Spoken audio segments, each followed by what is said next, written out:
Kimball, thanks for joining me. Thanks for being my guest. Oh, well, thank you for inviting me today. Anytime. So, Kimball, what is the brief background of Jamal Khashoggi case?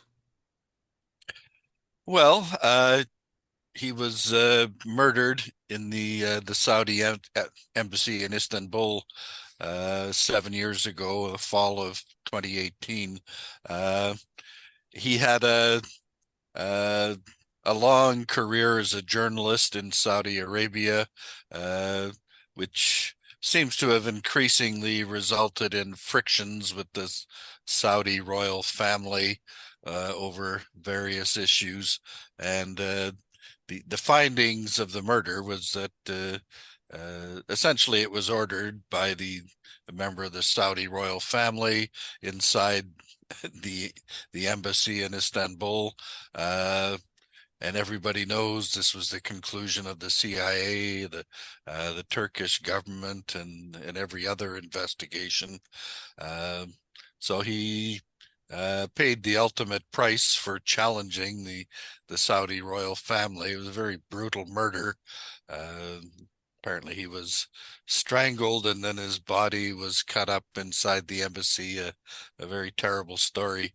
Uh, uh, and to this day, although uh, the United States Senate, for example, voted unanimously to take action against the Saudi authorities for their role in this murder.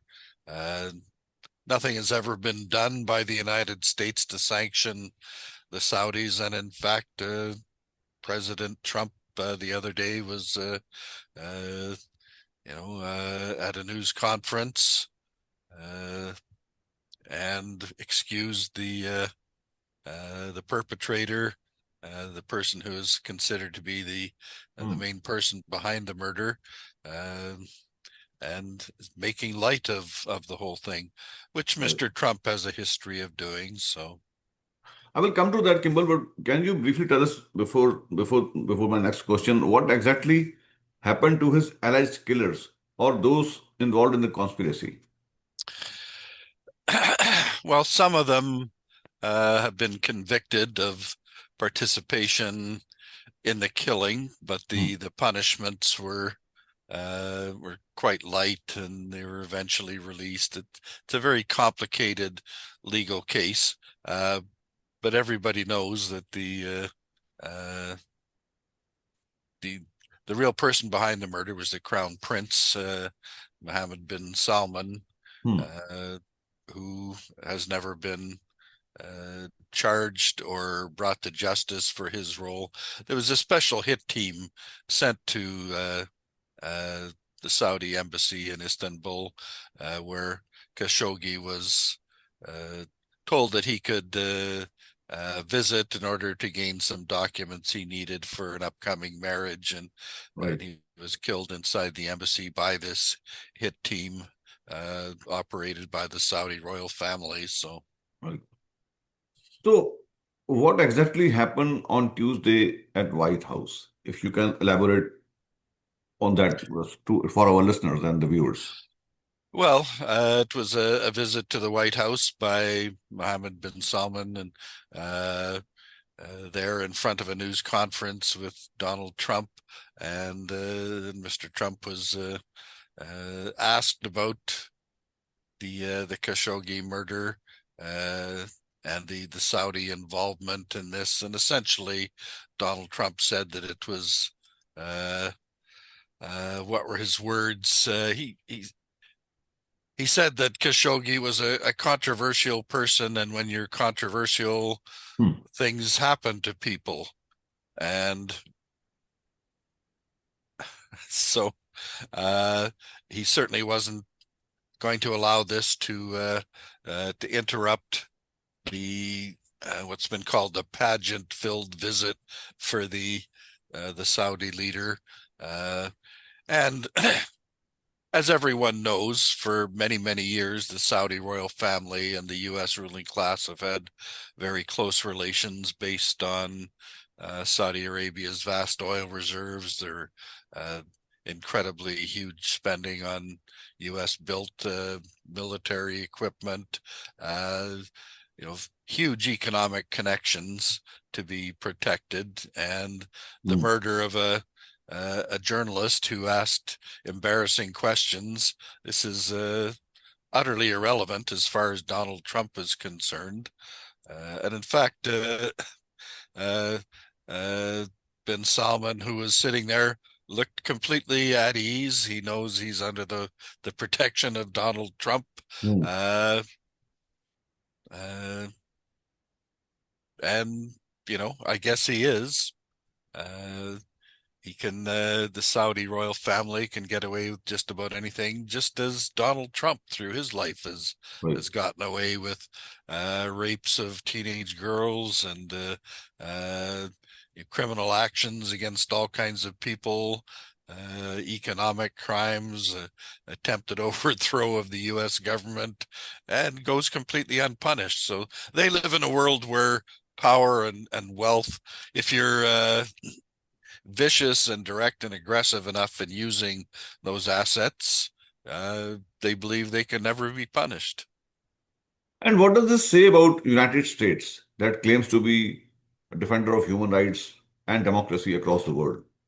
Oh, well, everybody knows the United States is uh, the main international backer of the Saudi regime, which is one of the most violent abusers of human rights in the world, but so is the United States itself. These have, this feature in common that they're involved in violations of human rights on a massive scale right across the planet. They don't blink at, you know, murdering all kinds of opponents, including journalists Mm. in both cases. Uh, there's a particular, I would say, edge to the way that Mr. Trump conducts himself, along with the Saudi royal family. Mm. Uh, they have been so consistent and aggressive and brutal in covering up their crimes or threatening people who attempt to reveal their crimes that most of the big corporate media on this planet are terrified of being sued or attacked. Uh, so does this? It certainly points to very severe Right. limitations in the way that democracy is actually practiced in the United States. Mm. And how alarming this whole affair is for the journalists, including those who are working in United States. Well, journalists in the USA face incredible difficulties in carrying out their work because of the constant threat of lawsuits by people like Mr. Trump and other leaders of the Republican Party. Uh, it's perhaps not quite as bad as the situation for journalists functioning in Gaza and Palestine, hundreds of whom have been murdered by the Israeli military over the last few years. The Israeli military actually has a constant practice of looking for journalists who are reporting on the scene in those places and arranging for their killing by the Israeli military. So it's not quite that bad in the United States yet, but this is a country where even talk show hosts face the threat of being fired at the demand of the president. Anybody who knows how corporate media works, newspaper websites and so on, the editors in chief, the CEOs of these operations have very direct control over who continues to work, and people who want to focus on reporting the crimes of the U.S. president will almost always face pressure to refrain from going in that direction. Right. Uh, so this is this is the country that we border to the south of us, where the idea of freedom of the press is largely illusory. I would say. Right. Well, Kimball, it was nice talking to you. Thank you so much for your time. Is there anything I didn't ask you before I let you go?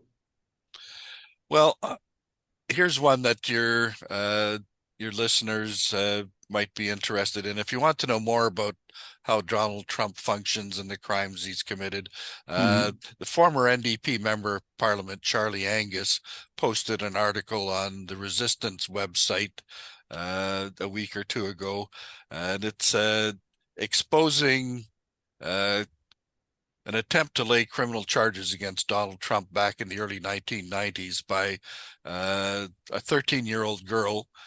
She and a friend of hers were raped by Trump and Epstein, and it was reported to the police. These documents are in the police files in the district courts of New York. Any journalist can look this stuff up.